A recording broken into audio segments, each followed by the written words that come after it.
C'est bon? On peut y aller? Si vous voulez prendre une photo, la photo la plus importante que vous pouvez faire pendant tout le slot, c'est celle-là. Parce que ça, vous aurez le lien vers la presse après, donc vous n'aurez pas besoin de reprendre en photo chaque slide qui va passer. C'est génial. Du coup, allez-y. Après, si vous êtes un peu loin, je ne sais pas si ça marche le QR code. Au pire, la présentation est sur mon GitHub et moi je travaille sous le pseudonyme de Skoglog et le repo s'appelle Prez et dedans vous avez toutes les presses dont celle-ci. Donc on va commencer. La présentation s'intitule l'UX c'est supérieur au craft et c'est même bien meilleur que le craft. Alors je me présente, moi je suis ingénieur en cognitique. Alors comme ça parle à personne, généralement, je traduis par UX ingénieur, et là, ça parle un peu plus à des gens. C'est-à-dire que c'est le mec qui s'occupe de faire des interfaces, en gros. Ça, c'est ma formation de base, et sinon, dans la vraie vie, je suis data ingénieur, donc les seules interfaces que je vois, c'est des lignes de code qui défilent sur mon écran. Donc je me suis un peu éloigné de ma formation initiale. Et selon mon manager, je suis un craftsman convaincu. Alors je dis selon mon manager, parce qu'en 2017, j'ai changé de mission et on m'a demandé de refaire mon CV version Xebia. Et mon manager a regardé mon CV et m'a dit bah, rajoute que tu es un craftsman convaincu. Sauf que moi, je ne savais pas ce que c'était. Mon manager il me connaît bien parce qu'on a travaillé ensemble. Et donc je lui ai fait confiance, je lui ai rajouté que j'étais un craftsman convaincu. Bon, j'ai quand même été faire un petit tour sur Wikipédia pour voir de quoi ça parlait. J'en avais vaguement entendu le mot à Xebia, mais sans vraiment me pencher sur la question. Et donc, au final, j'ai regardé ce que c'était le craft et je me suis dit, bah, en fait, le craft, c'est de l'UX. Et du coup, c'est voilà. Donc, je vais vous prouver que l'UX, en fait, dans l'UX, on a tous les principes du craft. Et comme c'est arrivé avant le craft, bah, l'UX est supérieur. Il y a même des principes qu'il y a dans l'UX, qu'il n'y a pas encore dans le craft. Donc, un peu d'histoire. L'UX est apparu, on va dire, en 88 avec Don Normad, où il parlait d'interaction design. Ensuite sont venues des heuristiques du X, donc, notamment de Bastien Escapin, donc en 93. 99, c'est Alan Cooper qui a écrit son livre qui décrivait une approche UX. Alan Cooper, c'est le fondateur de la première boîte du UX aux US, et du coup dans le monde aussi. Et seulement en 99, donc la même année que se fonde la première boîte du X, vient les premiers papiers qui vont parler de software craftsmanship. En 2001, on a un premier livre qui dit le mot explicitement craftsmanship. Et en 2008, on a le manifesto qui a été écrit par Uncle Bob qui décrit ce qu'est un software craftsmanship. Et en 2008, la même année, on a Clean Code. Donc 20 ans après le début de l'UX, on a le début réel du craft. Donc le manifesto du craftsmanship, il dit tout ça. Et moi, ce qui m'intéresse dans tout ça, c'est la partie en haut qui dit qu'on va faire des logiciels, pas seulement des logiciels opérationnels, mais aussi des logiciels bien conçus. Et du coup, c'est quoi un logiciel bien conçu? Si vous suivez les principes du UX, vous allez avoir un logiciel bien conçu normalement. L'UX level 0, parce que vous avez remarqué, hein, là-bas j'ai une formation du UX, après je suis passé data ingénieur, c'est qu'il y a une raison, c'est que l'UX ça m'a pas vraiment intéressé, donc j'ai fait le minimum vital pour avoir mon diplôme d'ingénieur, et après le reste je me suis amusé à côté. Donc comment j'ai réussi à avoir mon diplôme? J'ai retenu seulement 3 choses. Que l'UX, il y a l'utilisateur, la situation et l'usage. Et vous placez dans n'importe quelle situation, enfin dans n'importe quel domaine qu'on vous demande d'analyser, vous prenez ces 3 composantes et vous faites votre analyse suivant ces 3 composantes-là, et ça y est, vous faites une analyse UX et vous êtes capable de donner des recommandations pour designer correctement une interface, ou un code, du coup. Donc l'utilisateur, en UX, on a quelque chose qui nous permet qui nous a passé les bases de l'utilisateur, c'est les personas qui ont été inventés par Alan Cooper. Donc c'est décrit dans ce livre-là. Donc c'est des archétypes d'utilisateurs possibles. On va définir différents types d'utilisateurs, donc son âge, son sexe, sa profession, ses besoins et ses objectifs. En fait, on va donner une vie, on va inventer un faux personnage et on va se servir de ce personnage pour analyser notre interface à travers ce prisme-là. Donc l'utilisateur, quand on écrit du code, ça va être essentiellement nous, le premier utilisateur du code qu'on va écrire, puisqu'on va être amené à le relire et à le rechanger derrière.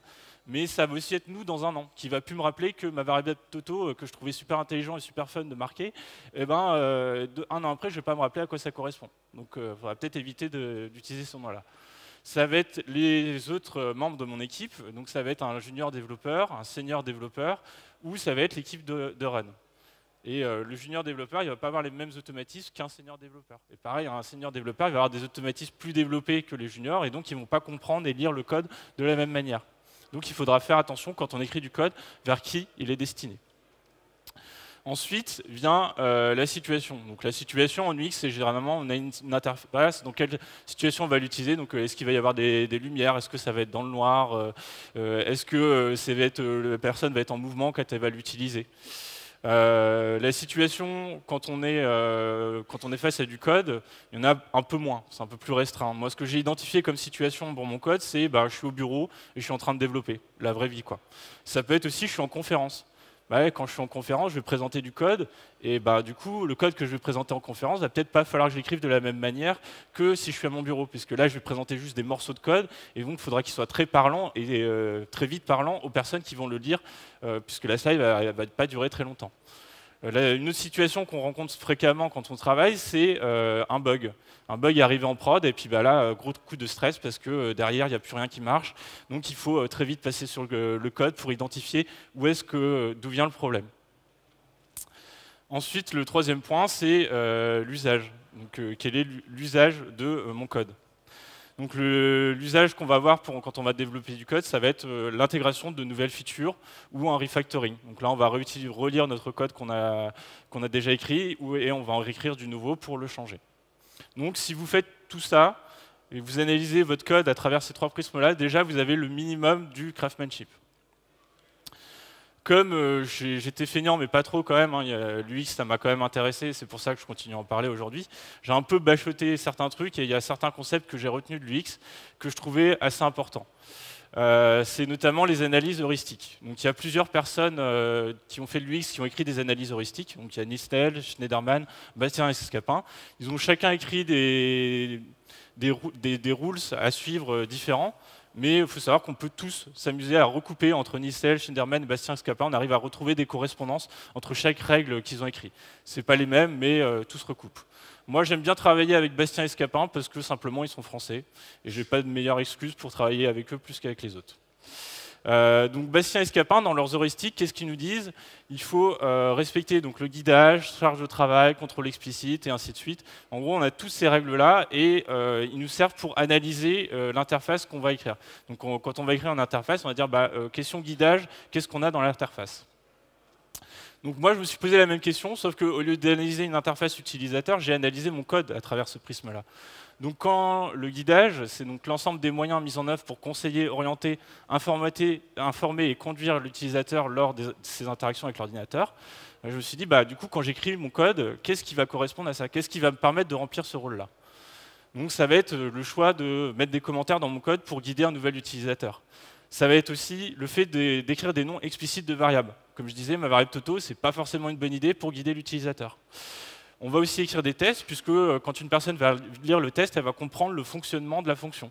Elle va se dire, ok, en entrée, elle a ça, en sortie, elle a ça, du coup, je comprends ce qu'elle fait. Même si je ne comprends pas l'implémentation de la fonction dans les détails, je comprends au moins ce qu'on attend en sortie. Ça peut aussi être écrire de la documentation si on a vraiment une fonction un peu compliquée. Donc là, on va se mettre un petit commentaire de doc, notamment si on écrit des API, on fait de la doc du coup pour d'autres développeurs. Le paramètre suivant, c'est la charge de travail. Donc c'est une charge de travail qui garantit la simplicité de l'interface et la pertinence des fonctionnalités tout en limitant le travail de lecture. Donc là, c'est de limiter que quand une personne va lire votre code, elle a juste à le lire et c'est bon, elle a compris ce que ça fait. Qu'est-ce qu'on va faire? On va essayer de limiter la complexité cyclomatique. C'est-à-dire qu'imbriquer une centaine de ifs les uns dans les autres, vous pouvez très bien le faire, rien ne vous interdit de le faire. Seulement la personne qui va passer derrière, au bout du 2e, 3e if, elle va déjà même plus se rappeler dans quelle branche on est de la condition. Donc elle va complètement être perdue. Pareil, on va essayer d'écrire des méthodes courtes qui s'affichent entièrement sur un écran. Les méthodes qui font une centaine de lignes où il faut scroller sans arrêt pour comprendre tout ce que ça fait, c'est pas une bonne idée. On va essayer de mettre des méthodes avec un nom bien choisi et tout découper notre code au maximum. Pareil, on va essayer de respecter le single responsibility, c'est-à-dire qu'une fonction doit faire une seule chose et elle le fait bien. Les méthodes qui s'appellent fais ça et ça et ça, là déjà, on n'est pas bon du tout. Et si vous voulez en savoir plus sur la charge de travail, je vous invite à aller voir la présentation de Diana qui est cet après-midi dans le petit auditorium. C'est vraiment super et elle rentre vraiment dans les détails de ça. Paramètre suivant, donc en UX, on a aussi le contrôle explicite, c'est montrer que toute action du système correspond à une demande explicite de l'utilisateur. Donc quand on écrit du code, à quoi ça va correspondre ça? Ça va correspondre à des exceptions et du logging. C'est-à-dire que quand notre code va faire une action, on doit avoir le retour qu'il a fait derrière. Donc on doit avoir des informations dans quel état est notre programme. On a aussi l'adaptabilité. Donc c'est l'interface qui doit réagir selon le contexte et selon les besoins et préférences de l'utilisateur. Alors ça peut être utiliser un gestionnaire de sources simplement. Bah oui, vous êtes en train de développer votre feature, vous n'avez pas besoin d'être pollué par un autre développeur qui est en train d'écrire une autre feature. Donc vous utilisez un gestionnaire de sources pour développer votre feature sur votre branche à vous, et le développeur à côté, il développe sa feature sur une autre branche. Ensuite, on a l'homogénéité et cohérence, c'est respecter les choix de conception graphique effectués sur l'intégralité de l'interface. Donc ça, on voit très vite où je veux en venir, c'est-à-dire on va respecter les conventions de nommage du projet et les style guides définis dans le projet.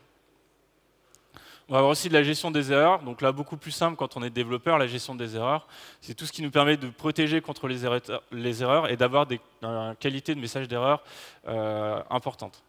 Donc on va écrire des tests pour éviter de faire des erreurs. Bah ouais, c'est bien de tester sa fonction avant de l'envoyer en prod. On va choisir aussi un nommage des variables explicites, ça va éviter des erreurs quand on va définir avant le nom de la fonction, on va dire du coup elle va faire ça, et si on commence à mettre de l'autre logique métier dans cette fonction-là, c'est pas bon. Pareil pour les erreurs explicites, printer Toto ou framboise quand on fait du debug, c'est bien, mais c'est mieux de mettre des logs explicites, dire là en fait on s'est arrêté parce que c'est ça qui est arrivé et c'est ça qui ne marchait pas.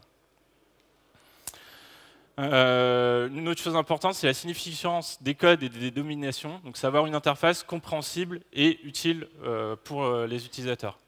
Donc c'est-à-dire on va utiliser des design patterns, dire des choses que tout développeur est censé connaître, ou des architectures classiques type MVC, clean et hexagonal. Comme ça, quelqu'un qui n'a pas vu votre code, vous lui dites simplement mon programme c'est un programme MVC, ok, il va dire ok, où sont les modèles, où est la vue, où est le contrôleur. Et on sait très bien quelle logique on doit mettre dans chaque partie de l'application.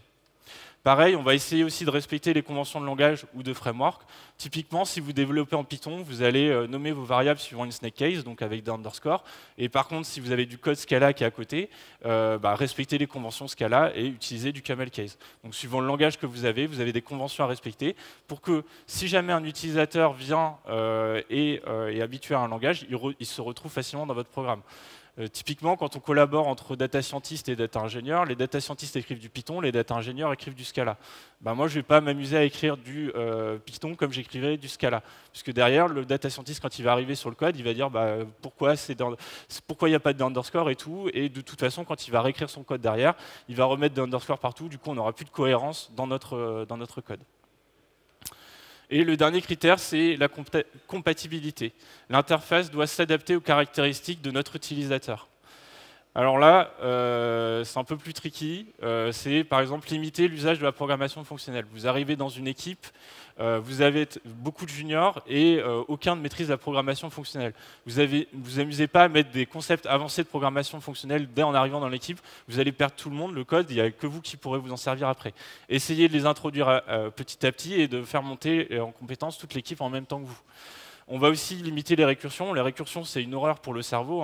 Quand on commence à en faire, on se fait des nœuds. Et généralement, les juniors, ils ne maîtrisent pas trop la récursion. Donc, évitez d'en faire si vous avez la possibilité. Après, si toute l'équipe le maîtrise, vous pouvez y aller, il n'y a pas de souci. Ça peut être aussi dans le choix du langage. Tout à l'heure, je parlais des data scientists et des data ingénieurs. Si vous êtes bien amené à travailler avec des data scientists, n'allez pas leur imposer de travailler en Scala parce que vous, ça vous fait plaisir. Vous êtes software ingénieur, vous maîtrisez plusieurs langages, donc préférez le langage Python qui est celui des data scientists. J'en profite aussi pour passer un petit coup de gueule. La compatibilité, c'est aussi le choix du layout de votre clavier. Je vois beaucoup de développeurs qui s'amusent à mettre des layouts un peu chelous type Bepo ou Dvorak pour leur faire gagner en efficacité. C'est très bien pour eux, seulement après quand on va faire du pair programming et que vous allez programmer avec quelqu'un d'autre qui va prendre votre clavier, là il ne va pas retrouver les touches et il va être complètement perdu. Donc adaptez un même layout pour tout, prenez de l'AZERTY et comme ça tout le monde sera heureux. Maintenant, si vous voulez aller plus loin et essayer de transcrire d'autres concepts de l'UX que vous ne retrouverez pas forcément dans le craft, c'est par exemple le prototype et les wireframes. Donc là, ce serait quoi? Ben, je fais un POC vite fait, et ce POC-là, je ne l'envoie pas en prod. Je le balance et je recommence tout à zéro après. Le POC, il a juste servi à poser les bases, à réfléchir à une architecture plus globale, comme on le voit dans les wireframes. Ça, c'est pas un truc qui va aller en prod, hein, on est d'accord. Hein. C'est pas l'interface finale qu'on va voir, c'est juste pour se dire les grandes idées de comment on va faire. Ou ça peut être faire des schémas d'archi à la main, avec un papier et un crayon, pour dire comment on va mettre les briques. Faites aussi des tests utilisateurs. Le test utilisateur en UX, c'est on prend un utilisateur random, on le fait venir et puis on lui dit bah, regardez cette magnifique interface, qu'est-ce que vous en pensez? Et on lui dit bah, essayez de faire ça avec. Faites la même chose avec votre code. Prenez un développeur qui n'a jamais travaillé sur votre projet, mettez-le en face et dire tiens, est-ce que tu comprends ce que j'ai voulu faire là? Est-ce que cette fonction, tu comprends ce qu'elle doit faire? Et normalement, juste avec le nommage, il doit pouvoir comprendre. Si vous voulez même aller plus loin avec le test utilisateur, vous pouvez faire du guérilla testing. C'est-à-dire que là, vous n'allez pas chercher un autre développeur, mais vous allez chercher votre PO, votre Scrum Master, quelqu'un du marketing, peu importe, quelqu'un qui ne sait même pas coder. Normalement, il doit lire votre code et il doit être capable de comprendre. Alors, il ne va pas comprendre le détail de l'implémentation, mais juste les noms des fonctions, ça doit être suffisamment explicite pour qu'il comprenne votre intention. Une autre chose qu'on a en UX, c'est la balade cognitive, c'est-à-dire on prend l'interface et on s'imagine en tant que machin, je parcours ça et du coup, qu'est-ce que j'en pense? Faites la même chose avec votre code, dites maintenant je suis plus un senior, je suis un junior, est-ce que je suis capable de comprendre mon code? Est-ce que je vais comprendre tous les trucs de programmation fonctionnelle que j'ai introduits, sachant que j'en ai jamais vu avant? Vous pouvez aussi faire des focus group, donc là, ce serait du mob programming. Vous mettez tous ensemble avec un seul clavier et vous réfléchissez à aller en code, on se passe le clavier de temps en temps et on avance comme ça. Voilà, merci à vous. Malheureusement, il n'y a pas de temps pour les questions, mais si vous avez des remarques, vous n'avez pas aimé cette présentation, n'hésitez pas à laisser des feedbacks.